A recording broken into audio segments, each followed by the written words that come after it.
रावण के पास पंचकन्याओं में पूजित हमारे मेरठ की पंचकन्याओं में सबसे सुंदर स्त्री मंदोदरी जैसी सती मां उनकी पत्नी है, लेकिन उसके बाद भी जंगल में घूमते हुए एक तपस्वी की वलकल पहने हुए युवती को अपनी रानी बनाना चाहता है। लेकिन युद्ध के आखिरी दिन जब रावण पड़ा हुआ है, नीचे निश्चेष्ट उसका शव पड़ा हुआ है, तो मंदोदरी ने विलाप करने के बाद पूछा, वो कहां गया जिसने इसे मारा? लोगों ने कहा वहां बैठा, समुद्र के किनारे, शाम ढल रही है, सूरज डूबने वाला है और रघुवंशी राम उदास एक पत्थर पर बैठे हुए कि इतना रक्तपात क्यों हुआ, दुखी है राम लाशों को देखकर। मंदोदरी गई, कमांडो खड़े हुए हैं उनको रोकने के लिए, लेकिन देखा कि माता मंदोदरी आ रही है तो पुलिस वाले हट गए, वानर हट गए, पीछे से पहुंची। चिंताग्रस्त राम ने अचानक एक स्त्री की छाया देखी जो पैर के आसपास आ रही है। राम सचेत होकर उठे और पलट कर कहा कि देवी मैं आपको प्रणाम करता हूं, इस निर्जन रण क्षेत्र में आप कौन हैं? मंदोदरी ने कहा, हे राम, मैं रावण की दुर्भाग्यशाली पत्नी मंदोदरी हूं। राम ने कहा, मां मैं आपसे क्षमा चाहता हूं, आपका पति बड़ा तेजस्वी था, महाज्ञानी था, उच्च कुल में पैदा हुआ था, ब्रह्मा का वंशज था, लेकिन उसने अनीति की थी इसलिए मुझे उसको मारना पड़ा, मैं आपके इस शोक के लिए क्षमा चाहता हूं। मंदोदरी ने कहा, मैं इसलिए नहीं आई कि मैं तुम्हें कोसूं। राम ने पूछा, फिर किस लिए आई मां? मंदोदरी ने कहा, मैं देखने आई थी कि जिसने पूरी दुनिया पराजित कर दी, जिसने तेरे पूर्वज मानधाता तक को स्वर्ग में जाके चुनौती दे दी, जो कुबेर को कालर से पकड़ के नीचे ले आया, उस महापराक्रमी को हराया किसने? ऐसा उसमें क्या है जो मेरे पति में नहीं था? तो राम ने पूछा कि मां आपको पता चला क्या है? बोले हां पता चल गया, आने से पहले ही पता चल गया। राम ने पूछा क्या अंतर है? बोले राम, एक मेरा पति था जो मेरी जैसी सुदर्शना होते हुए भी तेरी पत्नी चाहता था, एक तू है कि पीठ पर से भी परिस्त्री की छाया पड़ी है तो उठकर खड़ा हो गया है, ये उसमें तुझ में अंतर है।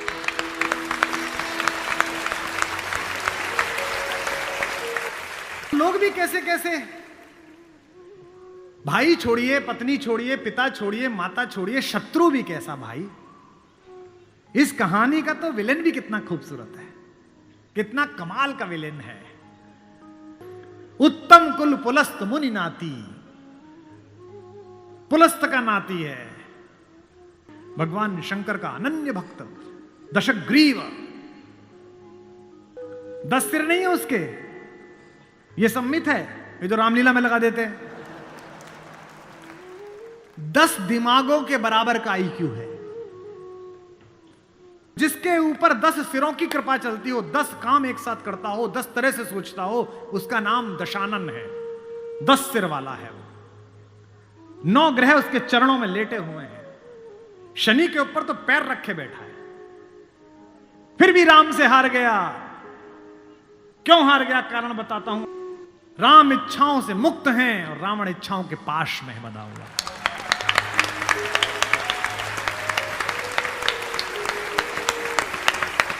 फिर जागना कि रावण मनुष्यों पर राज्य करता है, राम मनुष्यता पर राज्य करते हैं।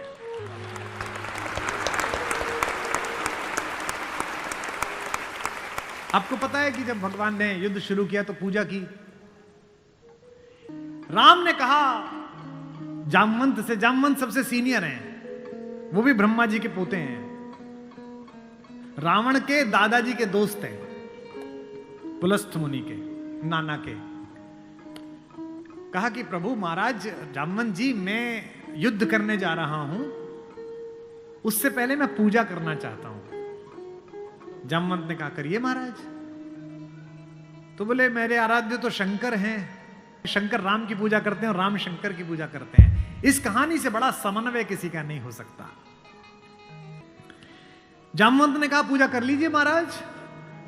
बोले मुझे एक ऐसा पंडित चाहिए जो शैव हो, शिव को मानने वाला, और मैं वैष्णव हूं तो वैष्णव भी हो। उन्होंने कहा कि इस जंगल में, इस युद्ध क्षेत्र में ऐसा कोई पंडित कहां मिलेगा भगवान? तो उन्होंने कहा पूजा कैसे होगी फिर? तो जामवंत ने कहा एक पंडित मेरे ध्यान में है, पर वो आपका पुरोहित बनेगा नहीं। बोले कौन? बोले पुलस्त मुनि का नाथी महारथी रावण, वो शिव का भक्त है और वैष्णव भी है, उससे करा लीजिए। सोचिए जिसको हराने जा रहे हैं उससे पूजा। राम ने जामवंत से कहा कि महाराज पूछ के तो आइए, अगर महापंडित रावण आज्ञा दे दें इस यज्ञ के लिए तो मैं कर लूं। रावण को पता चला कि जामवंत बुलाने आए हैं। रावण ने अपने सैनिकों से कहा कि जैसे ही दादा जामवंत आए कोई उनसे प्रश्न ना करे, उन्हें बस महल का मार्ग दिखा दे, हाथ जोड़ के सब चरण छुएं। जामवंत पहुंचे, रावण किले के द्वार पर चरण छूने आया, कहा कि पितामह मैं आपको प्रणाम करता हूं, मैं धन्य हुआ कि आप पधारे। जामवंत ने कहा कि मैं बहुत प्रसन्न हुआ तुम्हारी अतिथि सेवा देखकर। बिठाया, पूछा कैसे आए हैं। जामवंत ने कहा मैं एक इच्छा लेकर तुम्हारे पास आया हूं। एक मेरे साथ 2 जजमान हैं, वो एक यज्ञ करना चाहते हैं युद्ध शुरू करने के लिए। उन्हें एक ऐसे पंडित की आवश्यकता है जो शैव भी हो और वैष्णव भी। तुमसे अधिक गुणी व्यक्ति तो पृथ्वी पर नहीं है, क्या उनका पुरोहित बन सकोगे? क्या पूछा रावण ने पहला, क्या करेक्टर है, वाह। रावण ने कहा जहां तक मुझे सूचना है आपके दोनों यजमान अयोध्या के निर्वासित राजकुमार राम और लक्ष्मण तो नहीं है? जामवंत ने कहा हां दशरथ, वे ही दोनों हैं, क्या आप स्वीकार करेंगे? उसने हां ना नहीं करी, फिर बोला क्या उनके यज्ञ का उद्देश्य लंका विजय है? जामवंत ने कहा हां उनका यही उद्देश्य है, क्या आप स्वीकार करेंगे? उसने कहा मैं तो जिज्ञासा के लिए पूछ रहा था, अन्यथा द्वार पर आकर किसी पंडित से कोई यज्ञ के लिए कहे, अस्वीकार करना उसका धर्म ही नहीं है। मैं आपके साथ चलूंगा और उनका यज्ञ कराऊंगा।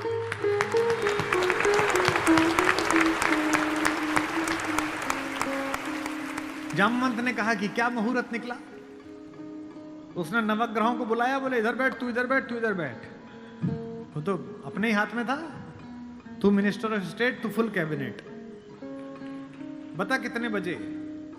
बोले जी सुबह 5:30 बजे ब्रह्म मुहूर्त में, जिसमें हम पैदा हुए। तो उसने कहा ठीक है, 5:30 बजे का मुहूर्त निकला, मैं 5 बजे आ जाऊंगा। जामवंत ने कहा आचार्य हो गया अब तो रावण, आचार्य पूजा के लिए क्या व्यवस्था करनी है, क्या सामग्री लाऊं? उसने कहा आपके यजमान, मेरे यजमान जंगल में हैं, अगर यजमान के पास पूजन सामग्री ना हो तो पंडित का धर्म बनता है कि वो पूजन सामग्री लेके आए, तो मैं लेके आऊंगा। उसने अपने पुत्र मेघनाथ को जगाया, इंद्रजीत को, और कहा बेटा अशोक वाटिका जाओ, अशोक वाटिका जाओ और सीता से कहो मैं उसे मिलना चाहता हूं, एक विशेष प्रयोजन है। थोड़ी देर बाद खुद पहुंचा और कहा सीते, तुम्हारा पति राम लंका विजय का यज्ञ कर रहा है, उसके पास पुरोहित नहीं है, कल सुबह मैं उसका पुरोहित बनूंगा, लेकिन एक विवाहित व्यक्ति की पूजा अधूरी है अगर उसकी पत्नी उसके पार्श्व में ना बैठे। क्योंकि तुम उसकी पत्नी हो, तो सुबह ये इंद्रजीत रथ लेकर आएगा, तुम स्नान करके नया वस्त्र पहनकर इस रथ में बैठ जाना, क्योंकि मेरे यजमान की पूजा पूर्ण होनी चाहिए, मैं पूर्ण पूजा का पुरोहित नहीं हूं। और कहा कि तुम्हारी लंका से मुक्ति केवल पूजा तक की है, पूजा होते ही उठना और इसी रथ में वापस बैठकर अशोक वाटिका में आ जाना। क्या तो सीता, क्या राम और क्या रावण, क्या कहानी है ये। सुबह यही हुआ,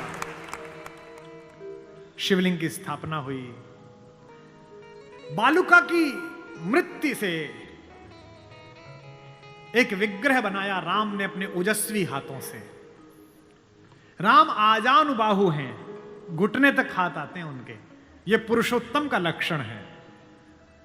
महाराणा कुंभा वे भी आजानुबाहु थे। कभी कुंभलगढ़ के किले में जाइए, 3 फीट का शिवलिंग है, नीचे बैठ के अपने ही हाथ से लोटे से रुद्राभिषेक करते थे बिना उठे। वे भी सूर्यवंशी थे, राम आजानुबाहु थे। उन्होंने अपने बड़े बड़े हाथों से शिवलिंग तैयार करा। धोती पहने हुए, तिलक लगाए हुए तेजस्वी रावण पहुंचा। राम और लक्ष्मण ने आसन से खड़े होकर अपने पुरोहित को प्रणाम करा। आचार्य, मैं दशरथ का पुत्र राम अपने छोटे भाई लक्ष्मण के साथ आपको प्रणाम करता हूं। दोनों ने पैर छुए रावण के और कहा कि आचार्य आसन ग्रहण करिए। आचार्य ने पूजन प्रारंभ किया। ओम गणपति गंगावाय। अब ये कि पत्नी कहां से आए? आचार्य ने पूछा राम से। मेरे यजमान विवाहित है? राम ने कहा हाँ आचार्य मैं विवाहित हूं। अपनी धर्म पत्नी से कहिए कि वो आपके पार्श्व में आकर बैठे। राम ने कहा आचार्य मेरी धर्म पत्नी मेरे साथ नहीं है। तो जामवंत ने कहा आचार्य अब पूजा कैसे होगी? बोले पितामह मैंने आपसे कहा था कि किसी यजमान के पास अगर सामग्री किसी भी तरह की पूरी ना हो, कोई व्यवस्था पूरी ना हो, तो आचार्य का धर्म है कि वो पूरी व्यवस्था बना के लाए। बेटा इंद्रजीत, यजमान की पत्नी को उनके पार्श्व में स्थापित करो। अपहरण गई हुई मां हमारी जगत जननी भारतेश्वरी पार्श्व में बैठी। पूजन प्रारंभ हुआ, सारी अर्चना हुई और पूजन के बाद रावण ने कहा कि मैं आप दोनों यजमानों को आशीर्वाद देता हूं कि आप दोनों जिस संकल्प के कारण ये पूजा कर रहे हैं, आज सारे देवता उपस्थित होकर आपके संकल्प को पूर्ण करें। मैं आशीर्वाद देता हूं। हमारे गांव में गीत गाया जाता था, बना पुरोहित रामचंद्र का जय का वर दे आया। जब चलने लगे तो राम ने पूछा, बोले आचार्य दक्षिणा? तो आचार्य हंसा। बोला त्रैलोक्य की संपदा आपके आचार्य के पास है, कुबेर का रथ आपके आचार्य के पास है, ऐसे में मेरा वनवासी मुझे क्या दक्षिणा देगा मेरा यजमान? तो राम ने कहा कि मैं रघुवंशी हूं, दक्षिणा के बिना पूजा कराना मेरे लिए निष्फल हो जाएगा, आप दक्षिणा तो मांगिए। तो रावण ने कहा कि मैं आपसे समय पर दक्षिणा मांग लूंगा। राम ने कहा उस समय में देने योग्य बचा या ना बचा? आचार्य बता तो दीजिए कि दक्षिणा क्या है। आचार्य ने जो दक्षिणा मांगी उस पर रावण को भी राम की तरफ से प्रेम भेजा जा सकता है। आचार्य ने कहा मेरी दक्षिणा यही है कि आचार्य का जब अंतिम समय आए तब दोनों यजमान मेरे सामने उपस्थित रहें। एक अंतर समझ लेना राम और रावण में। आप ढूंढना आपके अंदर रावण है कि राम है। राम के पास जो है वो पर्याप्त है और रावण को जो प्राप्त है वो पर्याप्त नहीं है। रावण के पास पंचकन्याओं में पूजित हमारे मेरठ की पंचकन्याओं में सबसे सुंदर स्त्री मंदोदरी जैसी सती मां उनकी पत्नी है, लेकिन उसके बाद भी जंगल में घूमते हुए एक तपस्वी की वलकल पहने हुए युवती को अपनी रानी बनाना चाहता है। लेकिन युद्ध के आखिरी दिन जब रावण पड़ा हुआ है, नीचे निश्चेष्ट उसका शव पड़ा हुआ है, तो मंदोदरी ने विलाप करने के बाद पूछा वो कहां गया जिसने इसे मारा? लोगों ने कहा वहां बैठा।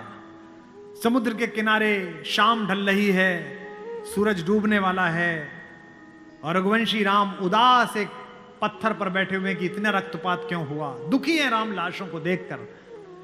मंदोदरी गई, कमांडो खड़े हुए हैं उनको रोकने के लिए, लेकिन देखा कि माता मंदोदरी आ रही है तो पुलिस वाले हट गए, वानर हट गए। पीछे से पहुंची चिंताग्रस्त राम ने अचानक एक स्त्री की छाया देखी जो पैर के आसपास आ रही है। राम सचेत होकर उठे और पलटकर कहा कि देवी मैं आपको प्रणाम करता हूं, इस निर्जन रण क्षेत्र में आप कौन हैं? मंदोदरी ने कहा हे राम, मैं रावण की दुर्भाग्यशाली पत्नी मंदोदरी हूं। राम ने कहा मां मैं आपसे क्षमा चाहता हूं, आपका पति बड़ा तेजस्वी था, महाज्ञानी था, उच्च कुल में पैदा हुआ था, ब्रह्मा का वंशज था, लेकिन उसने अनीति की थी इसलिए मुझे उसको मारना पड़ा। मैं आपके इस शोक के लिए क्षमा चाहता हूं। मंदोदरी ने कहा मैं इसलिए नहीं आई कि मैं तुम्हें कोसूं। राम ने पूछा फिर किस लिए आई मां?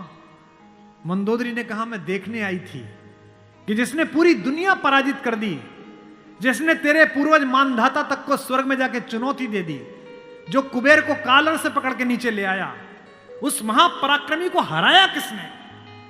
ऐसा उसमें क्या है जो मेरे पति में नहीं था? तो राम ने पूछा कि मां आपको पता चला क्या है? बोले हां पता चल गया, आने से पहले ही पता चल गया। राम ने पूछा क्या अंतर है? बोले राम, एक मेरा पति था जो मेरी जैसी सुदर्शना होते हुए भी तेरी पत्नी चाहता था। एक तू है कि पीठ पर से भी परस्त्री की छाया पड़ी है तो उठकर खड़ा हो गया है। ये उसमें तुझ में अंतर है।